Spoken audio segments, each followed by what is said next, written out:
Social मीडियाच्या दुनियेमध्ये कोणत्या ना कोणत्या गोष्टीची चर्चा नेहमीच चालू असते. गेल्या काही तासापासून एस टी बस सोशल मीडियावरती चांगली चर्चेत आहे.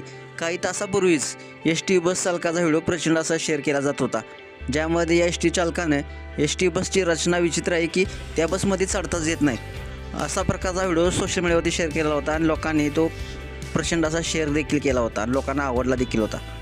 सध्या असाच एक व्हिडिओ एस टीचा व्हिडिओ सोशल मीडियावरती प्रचंड व्हायरल होत आहे, ज्यामध्ये माकडचक एस टी बसच्या छतावर बसून प्रवास करताना आपल्याला व्हिडिओमध्ये पाहायला मिळते. पुढं काय घडलेलं आहे संपूर्ण व्हिडिओ पाहण्यासाठी तुम्ही आत्ताच एस स्पोर्ट्स या चॅनलला सबस्क्राईब करा आणि अपडेट देखील राहा. तुम्ही या व्हिडिओमध्ये पाहू शकता की सोनाली 17093 नावाच्या पेजवरून हा व्हिडिओ पोस्ट केलेला आहे. हा व्हिडिओ धाराशिवमध्ये असल्याचं सांगण्यात येत आहे. थेट बसच्या छतावर बसून माकडाने बस प्रवासाचा आनंद घेतलेला आहे. चक्क 20 किलोमीटरपर्यंतचा प्रवास माकडाने बसच्या छतावरूनच केलेला आहे. व्हिडिओमध्ये दिसणाऱ्या बसच्या पाठीवर कळंब लातूर कळंब असं लिहिलेलं दिसतंय.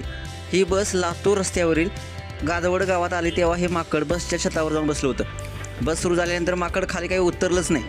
हा व्हिडिओ पाहून मात्र नेटकऱ्यांनी मजेशीर अशा कमेंट्स व्यक्त केलेले आहेत. एका वेळेस जसं म्हटलेलं आहे ड्रायव्हर नवीन आहे म्हणून त्याला रस्ता दाखवत आहे, तर एका वेळेस जसं म्हटलेलं आहे एस टीवर बसला आहे खरं पण तिकीट काढलं आहे का, तर तिसऱ्या जसं म्हटलेलं आहे गाडीत जागा नव्हती म्हणून वरती बसावं लागलं असं वाटतंय, तर एका वेळेस जसं म्हटलं आहे अर्ध्या तिकीट घेत होते म्हणून फुल तिकीट काढून ए सीमध्ये प्रवास सुरू आहे, तर पाचव्या वेळेस जसं म्हटलं आहे भाऊ यावेळेस पैसे नाही आहे वरती बसून येतो साईड द्या रे, तर एका 6व्या वेळेस जसं म्हटलेलं आहे वाट पाहीन पण एस टीनंच जाईन. तुम्हाला या माकडाचा व्हिडिओ कसा वाटला, नक्कीच मजेशीर वाटला असेल तर नक्कीच आपल्या या एस स्पोर्ट्स या चॅनलला सबस्क्राईब करा आणि अपडेट राहा. धन्यवाद.